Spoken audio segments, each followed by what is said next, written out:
Hello everyone, अस्सलाम वालेकुम। उम्मीद करती हूँ आप सब खैरियत से होंगे। तो आज हम बात करेंगे जीसीयू के गैट के टेस्ट के बारे में।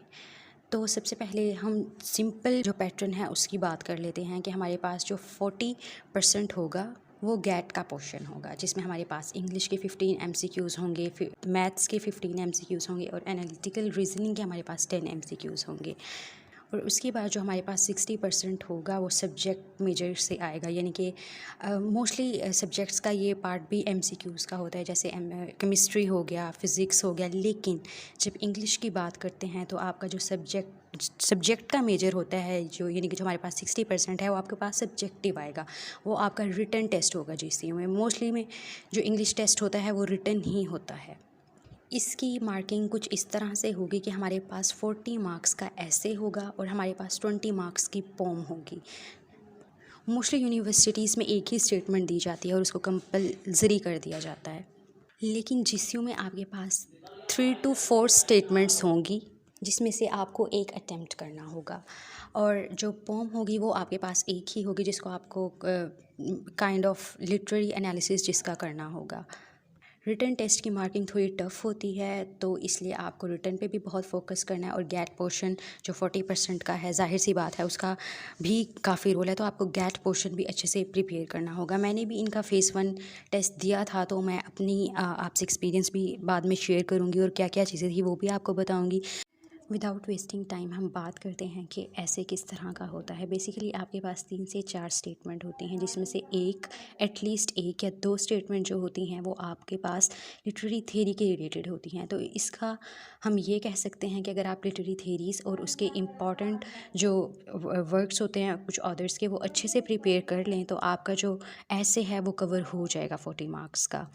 और इसके अलावा जो पोम होती है वो अनसीन होती है, आपसे एक्सपेक्ट नहीं किया जाता कि आप उसके पोइट का नाम बताएं। वो आपको सिंपली कहते हैं कि इसको क्रिटिकली एवेल्युएट करें या उसका एनालिसिस करें, लिटरेरी एनालिसिस।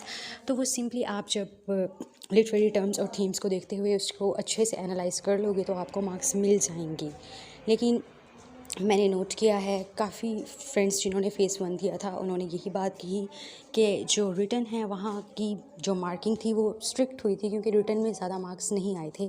तो आपको मेजर फोकस अपने रिटन पे करना होगा। लेकिन अगर आप गैट के पोर्शन पे फोकस करेंगे और रिटन में अगर आपके थोड़े बहुत कम हो भी जाते हैं तो वो गैट से आप अगर उसको अच्छा सा अटैम्प्ट कर लेते हैं तो वहाँ भी आप 60% मार्क्स ले सकते हैं। और याद रखिएगा कि जीसीयू की लास्ट टाइम जो रिक्वायरमेंट थी एंट्री टेस्ट की वो 50% थी, लेकिन जो अब 60% मार्क्स लेना ज़रूरी है, जो कि 100 में से एटलीस्ट 60 ही हों।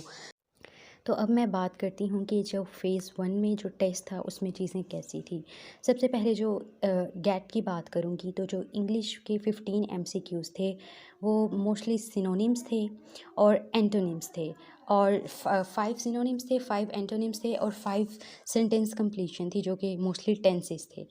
तो जो सिनोनिम्स और एंटोनिम्स थे कुछ बहुत इजी भी थे, कुछ काफ़ी टफ़ भी थे, लेकिन वो आप कर लेते हैं मोस्टली क्योंकि आप इंग्लिश लिटरेचर पढ़ के आते हैं तो आपको पता होता है। मैथ्स का पोर्शन बहुत ज़्यादा इजी था जो 15 मार्क्स का था। आप थोड़ी सी मैथ प्रिपरेशन करेंगे वो आपका इंशाल्लाह हो जाएगा। बात करते हैं एनालिटिकल की। एनालिटिकल का 1-2 क्वेश्चंस होते हैं 5-5 मार्क्स के। एक वो क्वेश्चन होता है जो मोस्टली हम हर जगह देख रहे होते हैं कि आपको एक स्टेटमेंट दी जाती है और फिर उसके रिलेटेड 5 क्वेश्चंस किए जाते हैं। वो थोड़ा सा टफ़ होता है जीसीयू का। और एनालिटिकल का पोर्शन गैट में से थोड़ा सा टफ़ होता है। और जो बाकी 5 मार्क्स का क्वेश्चन होता है वो आपको काइंड ऑफ सारे ऑप्शंस ठीक होते हैं, आपको बेस्ट ऑफ बेस्ट सिलेक्ट करना पड़ता है। वो थोड़ा सा ट्रिकी होता है। आप अच्छे से जो चीज़ें आपको दी जाएंगी और टिप्स को आप यूज़ करेंगे तो वो भी आपका हो जाएगा। इसके बाद जो फ़ेज़ 1 में हमारे पास सब्जेक्टिव पोर्शन था जिसमें 40 मार्क्स का ऐसे था। ज़ाहिर सी बात है, जैसे मैंने आपको बताया था 3 से 4 स्टेटमेंट थी, उनमें से जो 2 स्टेटमेंट थी वो लिटरेरी थ्योरीज़ के रिलेटेड थी। एक तो बिल्कुल यही स्टेटमेंट थी, why it is important to read literary theories. आप इसको भी अच्छे से प्रिपेयर कर लें।